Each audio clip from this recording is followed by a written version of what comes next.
pale Hustler Fund, we have lent 72 billion shillings in Hustler Fund. Ni pesa kidogo.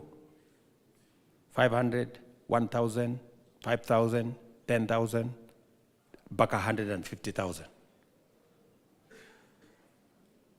Na hiyo Hustler Fund, unajua kuna watu wengine mabwenyenye wajeuri wanakaa hapa Serena. Niliona juzi walitoa statement hapo Serena kusema ati Hustler Fund iondolewe. Mtu ameenda Serena amekunywa chai ya 2,000 shillings.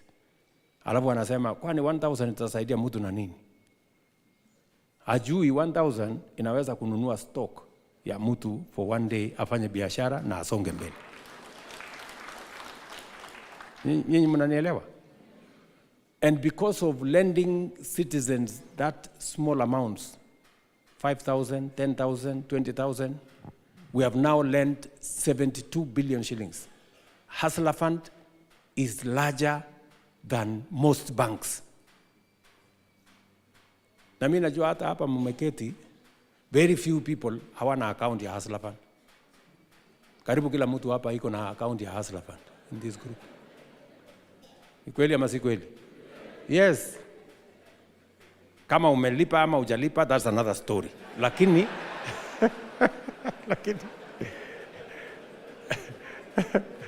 lakini kila mtu hapa iko na account ya Hustler Fund. Tuko na watu 26 million wako ndani ya Hustler Fund. There is no other bank with that kind of customer base. Nyinyi mnanielewa? Na kuna mtu hapa amekuja kuuziwa mali yake kwa sababu ya Hustler Fund. So mnajua zile zingine ukidefault mwezi 2-3 wanakuja wanachukua sufuria, wanachukua nini. But we say Hustler Fund is meant for ordinary people.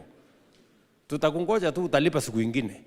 Ngoja hapo hata ukimaliza mwaka moja bora utalipa tu one day. Ukijipanga.